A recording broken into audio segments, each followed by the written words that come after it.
Alright, so let's finally talk about Mario Kart 8 Deluxe. This is a game that I am actually very, very excited about. Um, Now I know, yes, I've previously said I don't want any ports on the Switch, and that's still true for the most part. I don't. The fact that we're getting Splatoon 2 instead of Splatoon HD Remaster, whatever bullshit, I am so excited about. The difference with Mario Kart, here's the big difference. First off, let me get out the specs. It's going to be Switch exclusive. Going to have all the content of the original Mario Kart 8 plus all the DLC plus new content, and it's going to be on April 28th for $59.99. A lot of people see that as dumb. A lot of people see that as stupid or as a cash grab or whatever. People think it shouldn't be 60. People think it shouldn't be in April. People think it should be a launch title. My thing about it is, you got to look at it this way. As far as it being a launch title, you got to look at it as Nintendo has so many games coming out this year for the Switch, both from them and from third parties and from indies. They got so much stuff coming out on the Switch alone, not even including the 3DS. So they got so much stuff coming out. And why not spread that out month after month, you know? Who's going to play Mario Kart 8 when you have Zelda and Bomberman at launch, you know? I mean, yes, the launch lineup is sparse, but you got to really think, why, if you were to put everything at launch, then not only would things be rushed, you know, like if we put Splatoon 2 at launch, it's going to be having even less content, you know, and then people are going to be complaining about that. People are going to be complaining about the droughts. People are going to be complaining about, you know, rushed jobs, less content, so on and so forth. It being in April, a whole almost 2 months after the system launches, gives you plenty of time to play the other games coming out, like Zelda, like 1-2 Switch, like Bomberman, like Has Been Heroes, like Fast RMX. You see what I'm saying? So that makes sense to me. As far as it being $60, you got to really think. Look at all the content it has. Look at all the content Mario Kart 8 already had, and then look at all the content we got with the DLC. It has the most tracks of any Mario Kart game. Up until Mario Kart DS, most Mario Kart games only had 4 cups for a total of 16 tracks.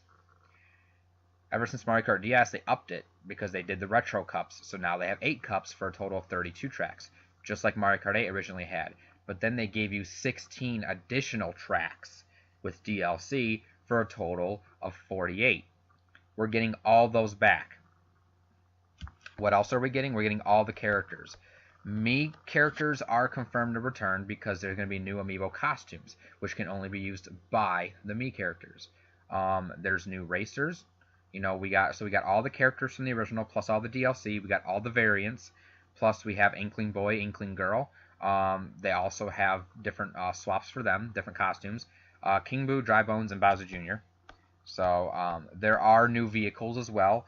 Some are returning from Mario Kart 7. Some are inspired by Splatoon. Battle mode is the biggest one. This is something that really you got to look back at. Back in the Wii U era for Mario Kart 8. The battle mode was terrible with how they implemented it. They basically put a very cheap, very lack of depth battle mode onto a regular racetrack and called it a day. A lot of people agreed that Mario Kart 8 is one of the best Mario Karts, but if it wasn't for that battle mode, it would have been even better. There was even people claiming they did not want to buy the game because of the piss poor battle mode. Now that we're getting the game with the battle mode intact, plus a shit ton more of stuff, we're getting 5 different battle modes. We're getting 5 different battle modes. You know, we're getting the usual balloon one. We're getting the coin grabbing one, Bob-omb Blast. There's one with the shine sprites, and there's one involving piranha plants. We don't even know the full details, but we know there's 5 of them. Not to mention the fact that they're bringing back some of the original battle tracks. They're bringing back one from the GameCube, and they're bringing back one from, I think it was the Super Nintendo. Or maybe it was Mario Kart 7. I don't remember it off the top of my head, but I know they're bringing back 2 retro ones, and there's 2 new ones. One's a traditional battle stadium, and one is one based on Splatoon. So there's that. As far as other improvements, you can now hold 2 items, which that puts us one step closer to the strategic element that was in Mario Kart Double Dash. Having 2 items, being able to hold 2 items at once instead of one, a lot of people think that's a small detail, but when you really think about it, just think about it. Just think about it. Think about how chaotic Mario Kart is, and think of the level of strategy that you do have with the items. And think of how having 2 items really, really changes the game. Think of having extra protection from more banana peels. Think of having, if someone in front of you has 1 banana peel and you have 2 red shells, first red shell kills the banana peel, second red shell will finally hit them, There's so much. You could easily hide a blue shell in your second slot, and no one would see it coming. That's what I mean. There's just having 2 items instead of one fundamentally changes the game when you really, really think about it. That was something I really liked from Double Dash. So they're really going in that route, which is amazing. There's 2 new items too. You get the boo that you can use in races, and feather that you can use in battle mode. There's even a smart steering feature for casual players, for beginners if they don't want to, fall off the course, which is cool. I'm not going to be using that. Obviously, I've been playing Mario Kart, since the 90s, but it's still cool for, like young kids and stuff and people just getting into Mario Kart. And it lets you use any type of controller. You want to use the Joy-Cons on the grip, you can. You want to use one Joy-Con on its side, you can. You want to use the Pro Controller, you can. You see what I'm saying here? Also improvements, it's going to be 1080p, 60 frames, no matter what. They already confirmed it's going to be 60 frames with split screen, 4 players, online, all that.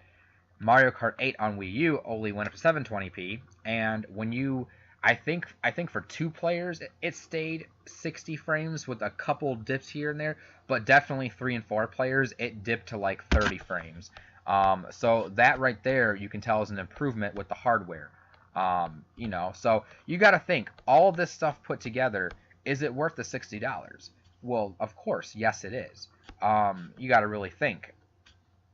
There's other games that can't come out on PS4 and Xbox One, and even last generation on PS3 and Xbox 360 that were ported over, or not even ports. There were games released in the same year of the original versions that were Game of the Year versions that had all the DLC on it, Then there's games like Skyrim came out last year, and tons of people bought that. Is the same game from last generation. It's got some few touch-ups, Mario Kart 8 Deluxe proves that Nintendo knows how to do ports, because they're not just giving you, oh, here's an HD port with the DLC and that's it. No, we're getting so much extra content. And for me, the battle mode is justification enough. What blows my mind, and this in my opinion is total hypocrisy. All last generation with the Wii U, right? Like I said previously, there were people claiming they were not going to buy the game because the battle mode wasn't there. People claiming that the battle mode was so piss poor that the game suffered for it. Now we're getting the game with vast improvements, both graphically and content-wise. And we're getting those improvements plus the battle mode, which everyone wanted. And it's looking to be the best battle mode in all of Mario Kart, right? And now people are saying, oh, I never cared about battle mode. I only care about racing. Then what were you complaining about last, generation on the Wii U, right? You know what I mean? So, and when you really think about this is going to help an eventual future for Mario Kart, because you got to think, if there's a Mario Kart 9, they'll have a lot of the assets already on the Switch. They'll be able to use this as a base to create a Mario Kart 9, which will be perfect, which means we could get Mario Kart 9 sometime in the next 2 years or so, which I'd be fine with. Also, there's the possibility of us not getting a Mario Kart 9. There's a possibility of Mario Kart 8 Deluxe being a sort of platform where they constantly do updates to. As of now, they claim they don't have any plans for DLC, but they said that when Mario Kart 8 originally did come out. They said that when Smash Brothers originally came out. Nintendo says that all the time because it's true. They don't do DLC until after the game has come out.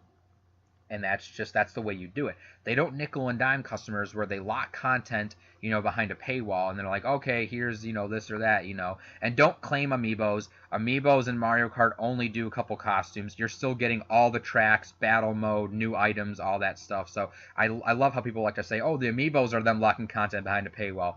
It's a couple rinky-dinky costumes. Who cares, It's just like, so the fact of the matter is, you have other companies that will lock entire stages, characters, story elements, whatever, behind DLC, and will announce it before the game's even out, sometimes as a pre-order bonus of the season pass, whereas Nintendo's just like, no, no, no, here's your bang for your buck, you get a huge game, and then down the road we might do some cheap DLC, and that's the way you should do it, that is definitely the way you should do it.